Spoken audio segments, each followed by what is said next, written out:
Assalamualaikum warahmatullahi wabarakatuh.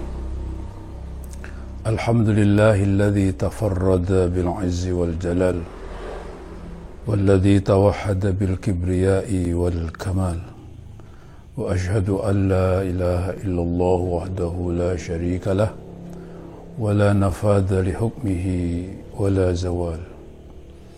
Wa ashhadu anna sayyidana wa nabiyyana Muhammadan abduhu wa rasuluh alladzi akramahu Allahu bi asyrafil khisal. Wa sallallahu ala sayyidina Muhammadin wa ala alihi wa ashabihi bil ghudwi wal asal. Salatan wa salaman daimain mutalazimain ila yaumin la yanfa'u malun wala banun illa man atallaha bihusnil af'ali wal ahwali wal aqwal, amma ba'du. Pemirsa dimanapun Anda berada, para karyawan Rumah Sakit Islam Klaten yang saya muliakan dan saya banggakan, utamanya para jajaran direksi, staf, kepala ruang, dan hadirin hadirat, a'azzakumullah wa as'adakumullah. Mari kita bersyukur kepada Allah Subhanahu wa Ta'ala karena dengan rahmat, taufik, hidayah dan ma'unahnya kita masih bisa hidup sampai saat ini, walaupun dalam keadaan suasana mencekam karena adanya COVID-19 yang tidak kunjung berkurang tapi semakin meningkat. Karenanya saat ini pemerintah melakukan PSBB. Semoga Allah Subhanahu wa Ta'ala senantiasa melindungi kita, senantiasa menjadikan kita sehat walafiat dan tetap semangat untuk beribadah dan beramal soleh, terutama para karyawan Rumah Sakit Islam Klaten dan semua jajaran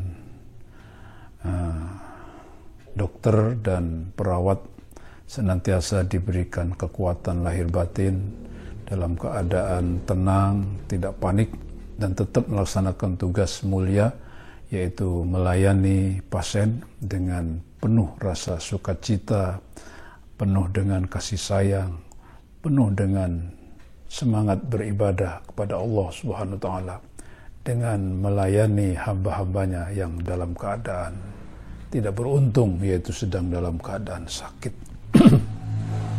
Semoga kita senantiasa mendapatkan ridhonya sehingga kita hidup dalam keadaan penuh berkah, penuh kemaslahatan, dan penuh ridho Allah Subhanahu wa Ta'ala. Amin. Selanjutnya, sebagaimana diketahui bahwa saat ini kita berada di bulan Januari tahun 2021, yaitu berarti di awal tahun baru. Semoga dengan kita memasuki tahun baru Masehi tahun 2021, semoga kita bisa mengkoreksi diri, bisa mengevaluasi diri, sehingga kita berusaha untuk meningkat pada tahun ini dibanding dengan tahun-tahun yang lalu. Karena Rasulullah Muhammad SAW bersabda, "Man istawa yaumahu fahuwa maghbun." Barang siapa yang hari ini dengan hari kemarin sama, barang siapa yang tahun ini dengan tahun kemarin sama, maka orang itu tergolong orang yang maghbun, orang yang merugi. Kenapa dikatakan merugi? Karena semakin dekat saat-saat kita menghadap Allah dibanding dengan tahun kemarin, yang mestinya semakin meningkat kebaikan kita, semakin banyak amal soleh kita. Tapi apabila hanya sama dengan tahun-tahun kemarin, dengan hari kemarin, yang mana kemarin tentu lebih jauh dengan saat kita menghadap Allah. Tentu apabila hanya sama, itu tergolong orang yang rugi. Lebih-lebih wa man kana ghaduhu syarran min yaumihi. Apabila hari esok lebih buruk daripada hari ini lebih buruk dari kemarin, tahun ini lebih buruk daripada tahun kemarin. Bukan hanya dikatakan sebagai orang yang rugi, Tetapi kata Nabi, fahuwa mal'un, kita atau orang itu tergolong orang yang terlaknat karena akan celaka. Semakin dekat saat-saat kita menghadap Allah dibanding tahun-tahun yang lalu, dibanding dengan hari kemarin, tetapi justru tidak semakin baik, tetapi justru semakin buruk. Tentu orang itu termasuk orang yang mal'un. Wa man lam yakun fi ziyadah, kata Nabi selanjutnya, barang siapa yang tidak ada peningkatan kebaikannya, tidak ada penambahan ala amal solehnya, dengan bertambahnya umur, dengan bertambahnya saat di mana kita semakin dekat dengan kematian, dengan proses menghadap Sang Maha Kuasa yang Maha Bijaksana, maka fahuwa fin nukson, berarti kita semakin berkurang, berarti kita dalam keadaan dinilai adalah orang yang kurang.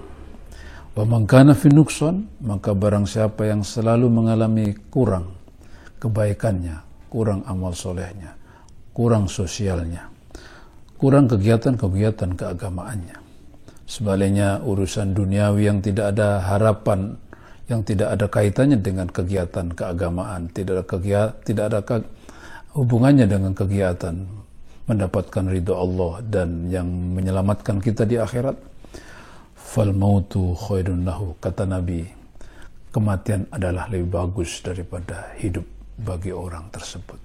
Semoga kita tidak tergolong orang itu yang terakhir, tetapi termasuk orang yang beruntung, karena kita senantiasa berusaha untuk meningkatkan kebaikan, menambah kesolehan, dan berusaha untuk menyempurnakan keimanan, keislaman kita. Allahumma amin.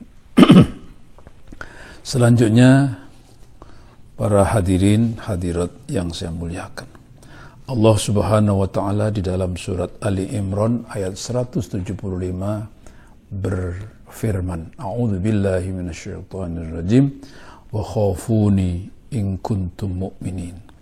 Dan takutlah kalian kepadaku, kata Allah, apabila kalian merasa sebagai orang yang beriman, apabila kalian mengaku sebagai orang mukmin. Artinya ayat ini merupakan keniscayaan bagi orang yang beriman kepada Allah, yang beriman kepada Rasulullah, beriman kepada kitab-kitabnya dan malaikat, sekaligus juga mengimani adanya hari kiamat, hari pembalasan. Seharusnya orang yang mengimani atas semuanya itu seharusnya punya rasa takut kepada Allah, takut akan murkanya, takut akan siksanya apabila kita tidak mengikuti perintahnya, apabila kita melanggar larangannya.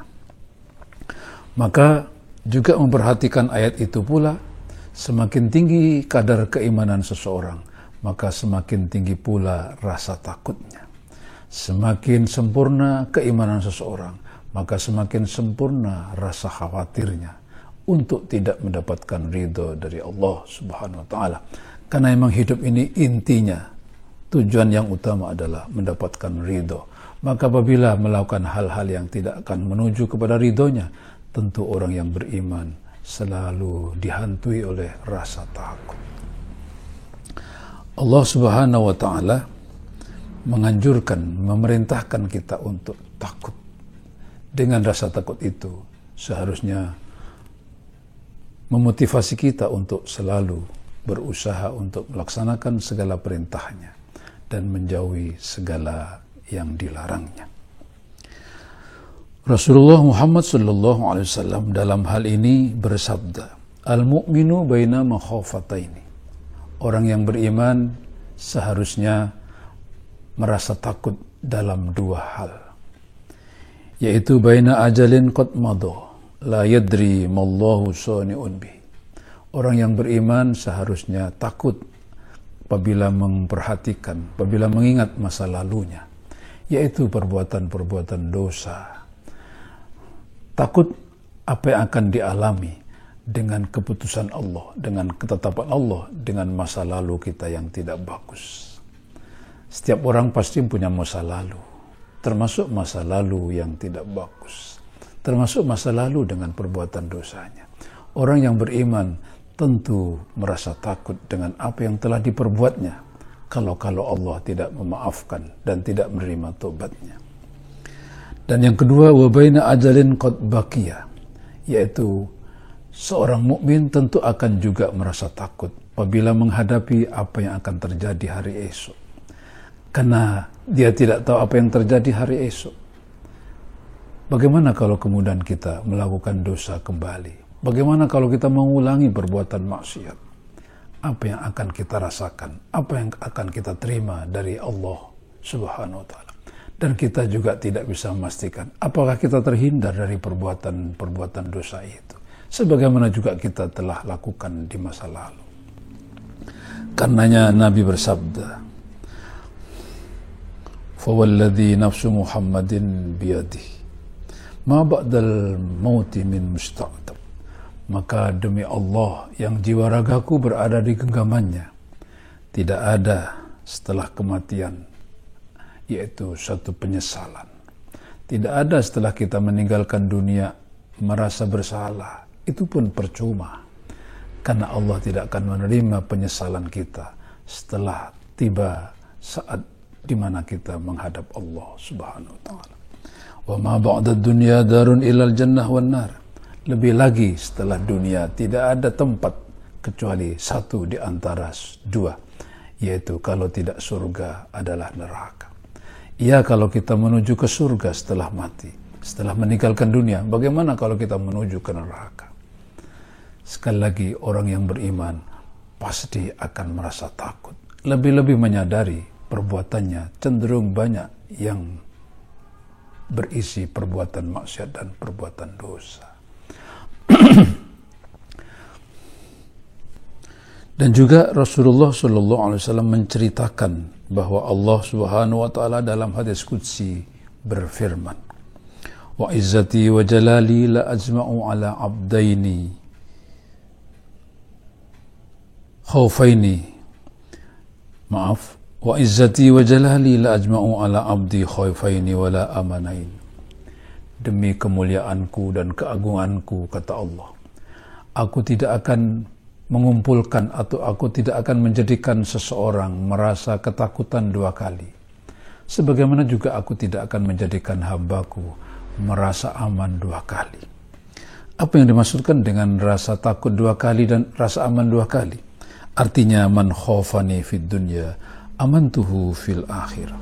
Artinya, barang siapa yang merasa aman terhadap siksaku di dunia, sehingga dia tidak merasa takut sedikit pun dengan perbuatan-perbuatan dosanya, sehingga tidak merasa menyesal dengan perbuatan-perbuatan maksiatnya, dia tetap merasa santai, dia tetap tidak terbebani, maka Allah akan menjadikannya ketakutan nanti di akhirat. Bahkan menjelang kematian pun sudah akan merasakan dirinya ketakutan. Begitu pula waman khawfani fid dunya amantu fil akhirah. Barang siapa yang merasa takut kepadaku di dunia dengan perbuatan-perbuatan dosa, maka akan aku jadikan dia rasa aman. Maaf apabila salah di dalam saya menyampaikan.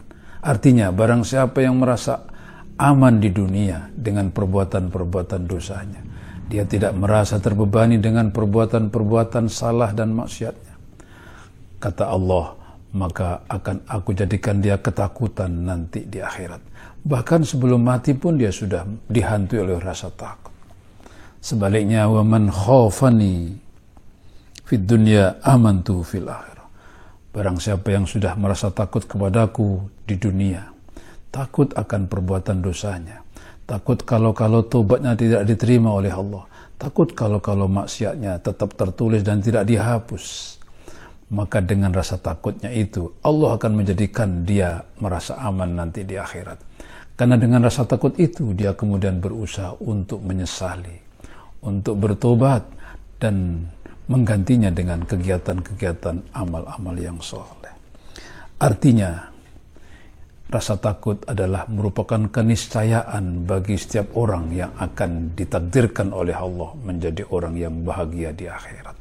Sebaliknya, orang yang merasa enteng dengan perbuatan dosanya dan merasa tidak ada beban dengan perbuatan-perbuatan maksiatnya, memang sudah semestinya akan merasa ketakutan sampai di akhirat. Bahkan menjelang kematian pun juga akan merasa ketakutan. Ada sebuah ilustrasi barangkali bagus untuk kita jadikan bahan renungan. Ada seorang raja di Mesir, dia senantiasa memperturutkan nafsunya, mengikuti apa yang diinginkan oleh keinginannya, yaitu melampiaskan nafsunya. Dan dengan cara membangun apa yang diinginkan, dengan mengikuti apa yang disukai, tanpa sedikit pun mencari bekal untuk kematian dan hari akhirat. Maka di saat dia mengalami sakit sedikit serius, dia merasa ketakutan. Dia dihantui oleh perasaan takut yang tidak henti-hentinya. Maka akhirnya beliau mengundang seorang ulama sufi yang terkenal, yaitu Dhunnun al-Misri. Dipanggillah Dhunnun al-Misri dan disampaikan, "Wahai Dhunnun, aku ini sudah tercukupi apa kebutuhanku di dunia. Bahkan lebih dari cukup, dan aku selalu hidup dalam keadaan puas, senang, dan tak ada yang kurang sedikit pun. Tapi kenapa ketika aku merasa sakit sedikit, lebih-lebih saat ini sakit agak serius, aku betul-betul merasa takut. Aku tidak bisa tidur, aku tidak enak makan, bahkan tidak nyaman dalam hidupku ini. Memangnya kenapa? Ada apa dengan diriku?" Dhunnun al-Misri dengan mudahnya menjawab, tentu raja merasa ketakutan ketika sakit. Karena sakit kalau tidak sembuh adalah mati. Mati meninggalkan dunia. Meninggalkan dunia berarti meninggalkan semua yang raja senangi, yang raja nikmati. Raja selama ini hanya memperturutkan nafsu. Raja selama ini hanya membangun kepentingan dunia. Sedangkan akhirat tidak sedikit pun terpikirkan. Sehingga wajar kalau raja sakit yang apabila tidak sembuh akan mati, tentu akan merasa sedih, takut, karena akan meninggalkan dunia yang dicintainya, menuju akhirat yang tidak punya bekal sedikit pun di sana. Untuk itu, mari kita berusaha bagaimana kita bisa mengkondisikan diri kita ini untuk selalu terpacu, untuk meninggalkan hal-hal yang tidak perlu, untuk selalu bersemangat untuk melakukan hal-hal yang memang diperintahkan Allah dan ridhoinya. Insya Allah dengan merasa takut inilah, insya Allah yang ada adalah keinginan kita hanya ingin berbuat baik, bukan berbuat buruk. Terlebih kita sebagai orang yang bergerak di dalam bidang kesehatan, melayani orang-orang sakit, tentu ini merupakan satu momentum yang sangat strategis, kesempatan yang sangat berharga untuk berbuat kebajikan, khususnya untuk mereka yang dalam keadaan menderita sakit. Betapa mulianya orang yang memberikan pertolongan kepada orang yang sedang sangat membutuhkan, lebih-lebih para pasien yang menderita serius. Sebagaimana sabda Nabi, "Man naffasa an muslimin kurbatan min kurabid dunya, naffasallahu anhu kurbatan min kurabi akhirah." Barang siapa yang membebaskan kesedihan, barang siapa yang memberikan jalan keluar bagi orang yang mengalami penderitaan, maka Allah akan memberikan keselamatan. Maka Allah akan membebaskan dari segala penderitaannya nanti, baik di dunia maupun penderitaan di akhirat. Rasulullah Muhammad SAW bersabda, "Idza sya'arra qalbul mu'min min khasyatillah, tahatat anhu khotoyahu, kama yatahattu minasyajarati warakuha." Al-hadis. Artinya apabila seseorang hatinya bergetar, tubuhnya gemetar ketika mengingat akan dosa-dosanya, ketika dia mengingat akan maksiatnya, bergetar karena takut akan siksa Allah, takut akan murka Allah, maka dengan rasa takutnya itu berguguranlah dosa-dosanya, berjatuhanlah dosa-dosanya, sebagaimana pohon yang daunnya kering akan rontok ketika ditempa oleh angin. Artinya kita menjadi selamat, menjadi terhapus dosa-dosa kita di saat kita muncul rasa takut kepada Allah Subhanahu wa ta'ala. Yang takut itu berakibat kita selalu berhati-hati untuk tidak berbuat dosa, untuk tidak berbuat zalim, untuk tidak berbuat yang menjadikan Allah murka. Ada seorang sahabat yang bernama Mu'adz bin Jabal. Beliau adalah seorang sahabat yang sangat dicintai oleh Nabi, dibanggakan oleh Nabi karena kepandaiannya, karena kecerdasannya, karena keulamaannya. Beliau mengatakan, innal mu'mina la yatma'innu qalbuhu wa la taskunu ru'atuhu hatta yakhlifa jasra jahannam. Seorang yang betul-betul mukmin pasti akan merasakan ketakutan. Pasti akan selalu dihantui oleh perasaan takut. Dan seharusnya memang manusia atau orang Islam hendaklah merasa takut. Dan tidak berhenti rasa takut itu, kecuali kalau sudah ada kepastian Allah mengampuni dan Allah menjadikannya penduduk surga. Subhanallah, betapa mulianya kalau kita oleh Allah diberikan ilmu, hidayah, taufik, sehingga selalu melihat diri kita, menyadari akan kesalahan kita dan kelemahan kita, sehingga muncul rasa prihatin dalam hidup dan kehidupan ini. Lebih-lebih dalam situasi kondisi pandemi yang hampir setiap orang ketakutan. Bahkan pemerintah kebingungan dengan cara apa untuk mengatasi ini. Ini semua kehendak Allah, menunjukkan betapa manusia tak berdaya ketika berhadapan dengan kuasa Tuhan. Seharusnya kita semakin merunduk ketika melihat kemahaperkasaan Allah, ketika kita menyadari akan kelemahan kita. Pemirsa, dimanapun Anda berada, saya hormati, saya banggakan. Sekedar ilustrasi, ada seorang ulama yang bernama Syekh Bashir Al-Hafi. Beliau ketika didatangi oleh muridnya melihat beliau dalam keadaan sedih karena memang sedang sakit. Muridnya tadi berkata kepada gurunya Syekh Bashir Al-Hafi yang nampak ketakutan karena sakitnya yang menjadikan nampaknya tidak akan lama lagi akan meninggalkan dunia. Araka takhaful maut, wahai Tuhan, wahai guru, aku melihatmu ketakutan tentang datangnya kematian. Aku mohon kau tidak perlu takut. Setiap orang pasti akan mati dan engkau akan selamat. Aku yakin. Demikian kata-kata menghibur yang muncul dari seorang murid terhadap gurunya Syekh Bashir Al-Hafi. Faqala, sang guru tadi menjawab, Al-qadum alallahi azza wa jalla syadid. Ya, aku takut karena aku akan menghadap Allah subhanahu wa ta'ala. Allah yang maha tahu isi hatiku. Allah yang maha tahu rahasiaku. Allah yang maha tahu terhadap apa yang aku perbuat selama ini. Tentu aku takut karena akan menghadap Allah yang maha kuasa, maha perkasa, yang maha menentukan segala-galanya. Subhanallah, seorang Bashir Al-Hafi yang terkenal seorang ulama yang soleh, terkenal ulama dunia, tapi beliau masih punya rasa takut. Memang orang yang semakin tinggi ilmunya, semakin tinggi keimanannya, tentu semakin tinggi pula kadar rasa takutnya. Begitu pula dengan Syekh Abu Bakar bin Fawraq, ketika beliau juga dalam keadaan sakit, dijenguk oleh sahabat karibnya yang bernama Abu Ali Ad-Daqqaq. Ketika dijenguk, meneteslah air mata Syekh Abu Bakar bin Fawraq. Maka ketika Syekh Abu Ali Ad-Daqqaq melihat sang teman karibnya dalam keadaan meneteskan air mata, spontan beliau mendoakan, Innallaha ta'ala yu'afika wa yashfika. Ya Allah, semoga Allah berkenan menyembuhkan, menyehatkan kembali saudaraku Abu Bakar bin Fawraq. Syekh Abu Bakar menyadari bahwasanya dia memang merasa takut dengan penyakitnya.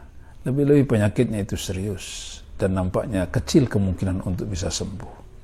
Dan itu yang diasumsikan, yang diperkirakan oleh teman karibnya Abu Ad-Daqqaq. Beliau nangis karena takut akan datangnya ajal maut. Maka Abu Bakar bin Fawrab ingin menjelaskan kenapa dia takut. Maka dia katakan, lantaroni akhafu minal maut, innama akhafu mimma wara'al maut. Ketahuilah wahai saudaraku, aku takut akan kematian. Bukan aku takut tentang kematian itu sendiri, tetapi aku takut terhadap apa yang terjadi setelah kematian itu tiba. Karena setelah aku mati, aku akan berhadapan dengan malaikat mungkar nakir. Aku akan berada di alam barzah yang tidak menentu apakah aku dalam keadaan senang dan bahagia, atau aku terhimpit dengan fitnah kubur. Setelah itu nanti aku akan mengalami hari kiamat, di mana saat itu semua orang tidak tahu, bahkan para nabi pun tidak tahu nasibnya. Karena saat itu Allah sangat murka.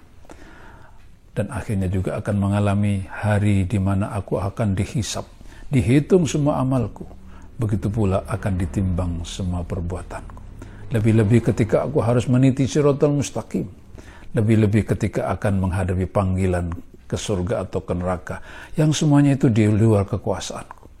Bagaimana aku tidak takut akan mengalami hal-hal yang sedemikian dahsyatnya.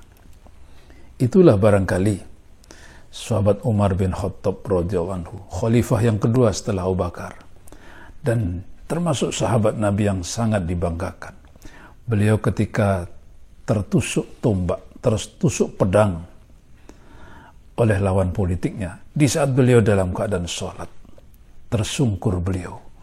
Dan di saat-saat hendak meninggalkan dunia, di saat-saat dia hendak mengalami kematian, di saat beliau akan meninggalkan dunia, sahabat Abdullah bin Abbas, sang sepupu Nabi, mendekatinya dalam rangka untuk menghibur supaya tidak merasa ketakutan yang berlebihan, yaitu sahabat Umar bin Khattab. Dia mengatakan, ya Amirul Mukminin, aslamta hina kafarun nas. Wahai Amirul Mukminin, engkau telah masuk Islam justru di saat orang-orang kafir mengingkari kenabian Nabi dan mengingkari ketauhidan Allah. Wajahatta ma'a Rasulillah khina khadalahun nas. Dan engkau terus berjuang bersama-sama Nabi menegakkan Islam, menjunjung tinggi kebenaran dan menghalau kebatilan. Justru di saat itu orang-orang kafir ingin membunuh, selalu menteror terhadap Nabi dan umat Islam. Wa tufiya Rasulullah SAW wa huwa anka radin. Dan di saat Nabi wafat, beliau dalam keadaan ridho kepadamu. Wa qutilta syahidan, dan saat ini engkau dalam keadaan terbunuh oleh orang munafik. Justru di saat engkau sedang melakukan sholat. Maka aku yakin kalaupun engkau nanti dipanggil, aku yakin engkau dalam keadaan syahid. Aku yakin engkau dalam keadaan mulia di sisi Allah. Engkau menjadi ahli surga. Itulah hiburan yang disampaikan oleh Abdullah bin Abbas kepada Sayyidina Umar di saat beliau menjelang wafat. Tapi apa yang diucapkan, apa responnya Sayyidina Umar kepada Abdullah bin Abbas ketika mendengarkan pujian-pujian itu? Faqala Umar radhiyallahu anhu, al-maghrur man gharartumuh. Termasuk orang yang tertipu apabila aku termakan oleh pujian-pujianmu itu, wahai Abdullah bin Abbas. Wallahi law anna li ma tul'at alai syamsu. Demi Allah, kalaupun aku punya kekayaan sepenuh bumi, kekayaan yang kena sinar matahari semuanya adalah milikku, laftadaitu bihi min haulil matla. Pasti akan aku sedekahkan semuanya dalam rangka untuk menebus beratnya dan dahsyatnya suasana di akhirat nanti. Subhanallah, itulah Sayyidina Umar. Orang yang sudah diprediksi oleh Nabi akan menjadi salah satu di antara 10 sahabat yang menjadi ahli surga. Tetapi justru rasa takutnya sedemikian tinggi. Sekali lagi, semakin tinggi kadar keimanan seorang, semakin tinggi pula rasa takutnya. Semoga kita oleh Allah diberi hidayah taufik, sehingga betul-betul beriman dalam arti sesungguhnya. Betul-betul Islam menyerahkan diri dengan sepenuhnya kepada Allah, dengan cara selalu memperhatikan ajaran-ajarannya. yang berupa perintah maupun ajaran-ajaran yang berupa larangan.